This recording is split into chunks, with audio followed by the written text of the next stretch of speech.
Pra que dificultar as coisas? Começa agora Simplifica.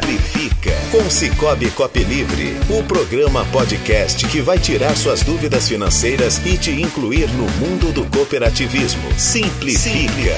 Olá, pessoal, começando mais um podcast Simplifica Raízes FM e Sicoob Copilivre, trazendo mais uma vez a Flávia Schutz para conversar com a gente. Bem-vinda de novo. Muito obrigada pelo convite. Hoje nós vamos trazer aqui em pauta, na nossa mesa, no nosso podcast, aliás, já agradecendo a nossa audiência no rádio, também nas redes sociais da Sicoob, né? Os amigos estão ouvindo, comentando, e sucesso sempre para toda a equipe da Sicoob, todos os nossos convidados que estiveram aqui, nossa, foram excelentes. E a Flávia hoje vai trazer um assunto delicado e que reflete diretamente na nossa vida, que é a questão da guerra, né, Flávia? Exatamente, a gente vai conversar um pouquinho aí sobre os impactos que a guerra pode trazer pra gente aí, tá? Vem trazendo já, né, pra gente aqui no Brasil. Sim, a gente tem então essa situação delicadíssima entre Rússia e Ucrânia, e ainda mais num mundo globalizado, não tem como a gente imaginar que isso não nos afetaria, né, Flávia? Exatamente. Começa clareando um pouco essa situação pra gente, Flávia. Falando aí, vou só simplificar, porque se a gente for falar de todo o conflito geopolítico, a gente passa dias falando aqui, cada um com sua visão, Sim. E a gente não vai chegar a conclusão nenhuma. Sim. Mas o verdadeiro conflito entre Rússia e Ucrânia é porque vem da determinação aí da Ucrânia querer entrar para a OTAN. A OTAN é a Organização do Tratado do Atlântico Norte. Ela foi criada em 1949, na época da Guerra Fria. Então ela veio para proteger os seus membros, principalmente aqui no Ocidente na época. Sim. Então, ela vai dar sempre um suporte militar, quando necessário, e ela vai proteger sobre a expansão do socialismo. Essa é a função da OTAN. Só que... Mas a Ucrânia, ela chegou a entrar? Ou foi uma ameaça? Foi foi uma especulação, né? A gente não sabe se existiu o convite. Isso não está em nenhuma das mídias. Sim. Mas ficou aquele bafafá de que ela iria entrar. Sim. E isso ofendeu a Rússia. Por quê? Porque de um tempo para cá, vamos falar aí de 1991, que tanto como surgiu a OTAN, tem o Tratado de Varsóvia, que era para proteger os socialistas. Só que ele foi extinto com a queda da União Soviética, ele foi extinto em 1991. Então a OTAN ela ganhou força, se fortaleceu exatamente nesse período, e 14 países que eram da antiga União Soviética vieram para a OTAN.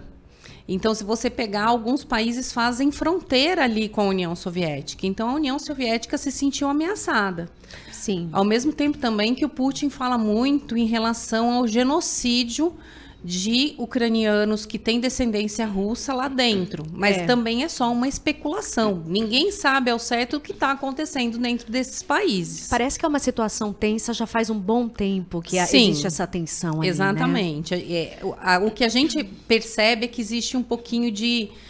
o Ocidente usa a Ucrânia, o Oriente usa a Ucrânia, e ela acaba ficando no meio disso. A Ucrânia também ela acusa a Rússia de estar querendo formar de novo uma União Soviética, de estar querendo os territórios, como já teve aí alguns territórios que ela pegou. Acoplados, digamos exatamente. assim. Você pegar há um pouco tempo atrás, no governo do Obama, foi exatamente a Crimeia. Então, se a gente pegar pelo lado da Ucrânia, então a gente não sabe, estando de longe, a gente não sabe quem está certo e quem está errado. Mas todo conflito, ele gera alguns geopolítico aí, ele vai, principalmente agora que a gente tem esse período globalizado, a gente tem que levar em consideração aí o que impacta pra gente. Os reflexos. Exatamente. E a gente tem aí no âmbito mundial 5 temas. O primeiro seria o mercado financeiro e o dólar. O que acontece no mercado financeiro quando a gente tem um conflito geopolítico? Sim, e é relativamente rápido essa reação, né, no mercado financeiro. Foi rápido. Foi bem rápido. E a primeira guerra que a gente vê que foi tão rápido, mas é o fato da internet chegar tudo muito rápido. Então ela já vem automaticamente para a gente. Então, num primeiro momento, o que a gente percebe na guerra? Que o dólar começa a subir, por quê? Porque as pessoas começam a investir em países com mais segurança. Então, elas vão para os Estados Unidos e para o Japão. Então, o primeiro impacto que a gente sentiu foi isso. Uma subida do dólar e uma queda da bolsa. Sim. Só que aqui no Brasil a gente teve um período inverso e que vem até agora. Por quê? Porque a gente teve o aumento da taxa de juros devido à nossa economia. Então, 11,75% de juros ao ano chama a atenção dos investidores. Então, houve uma grande entrada de dólar. Entendi. Então, aí isso impacta, pensando no dólar, né? Com uma grande quantidade aqui, o dólar desvaloriza, o real valoriza. Então, por isso que teve essa queda do dólar. Se você pegar a cotação do dólar, hoje eu peguei no meio do dia, estava 4,64. No começo da guerra estava 5,15. Então, mas esse 4,64 para nós brasileiros. Para nós brasileiros. Porque é na nossa balança ali. O impacto que eu estou falando aqui é no Brasil. Então, como está entrando muito investidor, eles estão... o dólar está sobrando. E quando sobra... É aquele negócio, oferta e procura. Oferta e procura. Tem muita dólar, ele desvaloriza, o real valoriza. E é por isso que às vezes você escuta falando que o real valorizou. Sim, porque os investidores vieram para cá. Exatamente. Além de, com a escassez de alimentos que pode acontecer em alguns ramos, das commodities da guerra... A gente tendo terra, então tem também investidores vindo investir aqui no agronegócio. Também a entrada de dólar. Sim, sim. E, inclusive, essa parte do agronegócio é um dos pontos também que a gente vai falar. Exatamente. Né? São 5 pontos. Qual o próximo, Flávia? O próximo seria a inflação. A inflação. A inflação. Então, aí, o que pega muito na inflação pra gente? Seria o petróleo. E o petróleo, ele também teve um aumento muito grande. Por quê? Porque um dos maiores produtores de petróleo é a Rússia. Então, a gente vai sentir isso, porque no nosso índice de inflação, que é o IPCA, ele vai refletir tudo que aumenta. Então, o primeiro impacto é o petróleo. E a gente já vem sentindo isso desde o ano passado. Por quê? Porque a demanda de petróleo no mundo, ela já está alta demais para o que produz.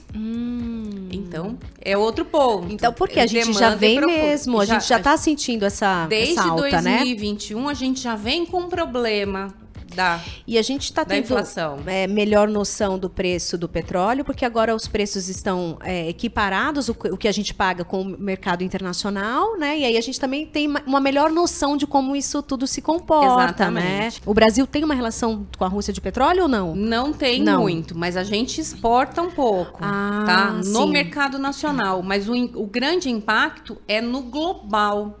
Porque com a falta...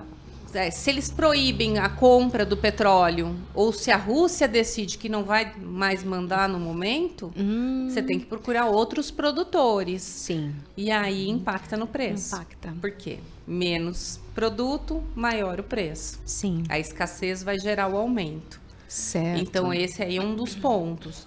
O outro ponto é você ter as commodities, né? Porque a Rússia e a Ucrânia, eles são produtores de trigo. 30% do mercado global vem deles. Então, a gente já sentiu isso no pão, na farinha, a gente já sentiu isso no macarrão, porque foi um aumento, porque para de produzir, vai aumentar, a demanda é a mesma, diminui onde você possa comprar, aumenta o preço. Exatamente. E isso também reflete no nosso índice de inflação. Índice de inflação. E a única coisa que a gente tem para controlar a inflação é a taxa Selic. Aquela que a gente já falou aqui. Que foi o nosso primeiro assunto. É o único parâmetro que a gente tem, que o governo tem para aumentar. Por isso que a taxa vem aumentando muito. Porque eles estão tentando conter o consumo, porque como que você para uma inflação? Você tem que conter o consumo.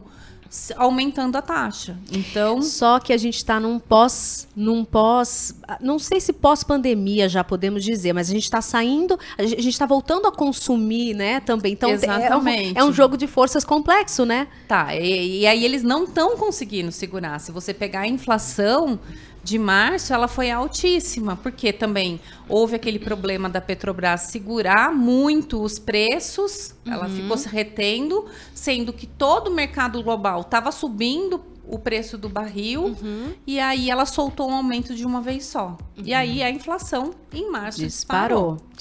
Então esse daí é um fato. Então eles ficam naquela jogada de aumenta a taxa para diminuir a inflação, e eles estão tendo muita dificuldade com isso. Falando um pouquinho especificamente do petróleo, que é o que vai pegar um pouco mais também. Impacto. No começo da guerra, lá em 24/2, o barril do petróleo ele chegou a bater mais de $100. Uma coisa inédita, né? Inédita. Não tinha acontecido isso antes. Ele tinha chego a $87 na Guerra da Crimeia. Então, a gente aí teve um aumento muito grande. Hoje, ele chegou eu olhei no coisa, ele estava em torno de $98. Então, quer dizer, ele não voltou aos patamares antigos. Então, é uma coisa preocupante, sendo que a demanda já estava maior. Depois da pandemia, com as flexibilizações, eles já não conseguiam manter isso aí. Então, ele é um fator preocupante. E a Rússia, além de tudo isso, ela é a maior exportadora de gás para a Europa. E a Europa precisa muito de gás, porque o inverno deles não é igual ao nosso, que a gente não necessita de gás. Então, é por isso também o aumento. As pessoas elas não conseguem compreender muito, né, esse aumento aqui que a gente produz, mas é que o petróleo ele é uma commodity mundial, ele é globalizado, ele segue as regras globais. E a nossa principal base de combustível que leva os alimentos, que faz tudo girar. Exatamente. Né? Porque a gente ainda está totalmente dependente do petróleo. Exatamente. Né? Ele é a energia utilizada no momento para isso, para disponibilizar a locomoção.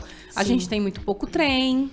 A gente não tem energia solar, agora que começou a vir um pico aí de energia solar. Porque potencial nós temos, né, Flávia? Ventos, potencial para tudo. Sol. Gente, nosso país é muito rico. Exatamente. Né? E vamos aí abrir os horizontes, Brasil. Exatamente. Né? Que poder a gente pode, né? Exato. E aí o grande impacto que eu acho que a gente tem que pensar muito mesmo, que seria... O último seria o agronegócio. O agronegócio. Porque se o Brasil tiver que aderir às sanções, até agora não foi cogitado nada em relação a isso. Mas se o Brasil tiver que aderir... tá num papel neutro ali, né? Sim, eu acho que ele tem que continuar assim. Eu também, não é no momento um momento de se posicionar. Sim. Porque ele vai sair perdendo. Por quê? Porque a Rússia, ela é o Brasil é o maior importador de fertilizantes e adubos. Então, de todos os países, ele é o que mais faz a importação. Ou seja, nós compramos. Exatamente. 60% dos nossos adubos e fertilizantes vêm de fora. 20% da Rússia. Então, a gente vai acabar... Lógico que teve uma adesão aí de alguns grupos que criaram, que vão fornecer fertilizantes, China...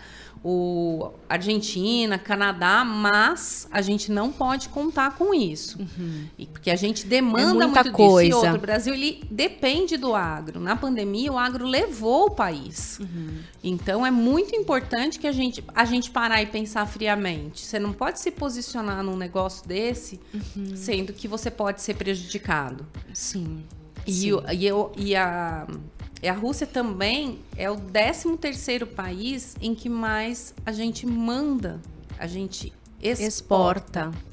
Então... as nossas commodities? As nossas commodities. Então, a gente fica... Assim, como que você vai ficar... Entre a cruz e a espada. Exatamente. Agora, em 2022, no primeiro bimestre, as exportações para a Rússia aumentaram 210%. No primeiro trimestre? No primeiro bimestre. Exatamente. Então, é uma preocupação. Você não pode ficar... eu vou me posicionar e prejudicar o país. Sim, imagina o impacto Brasil está patinando da pandemia ainda. Sim.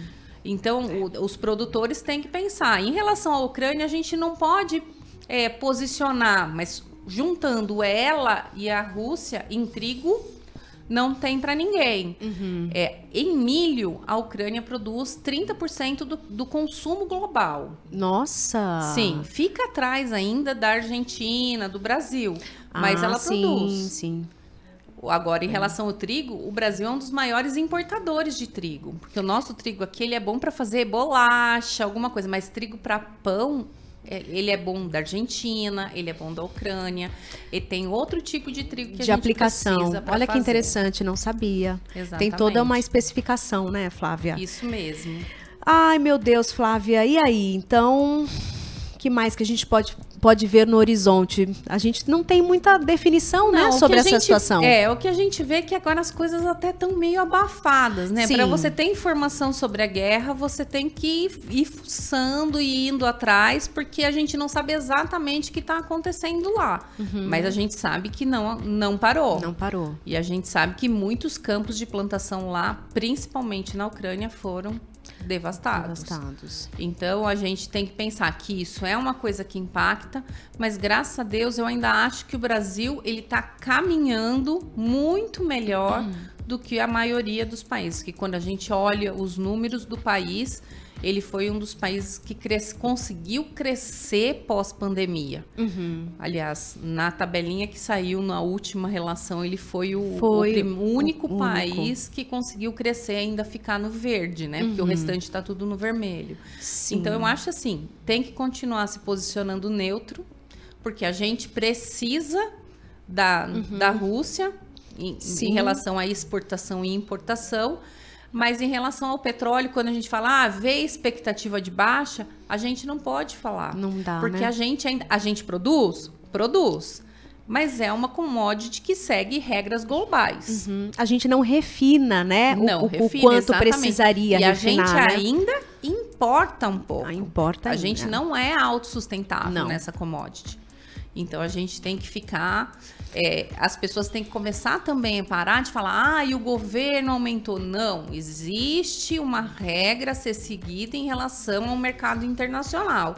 E a gente tem que aceitar. Isso não está afetando só o Brasil, está afetando o mundo inteiro. Quando você vê, nos Estados Unidos nunca se chegou ao preço do combustível que está lá hoje. Está todo mundo assustado. Porque houve uma pandemia e o petróleo não está dando conta do que o mercado está demandando. Uma sequência de situações, né? Exatamente. De situações Agora difíceis. a gente tem a grande vantagem de ser o país do agro. E aí eu acho que a gente pode nadar de braçada. Mantém a roda girando. Exatamente, a gente mantém a roda girando. Espero que a gente possa voltar aqui com boas novas, melhores ainda, né? Nem fale. E que essa guerra também...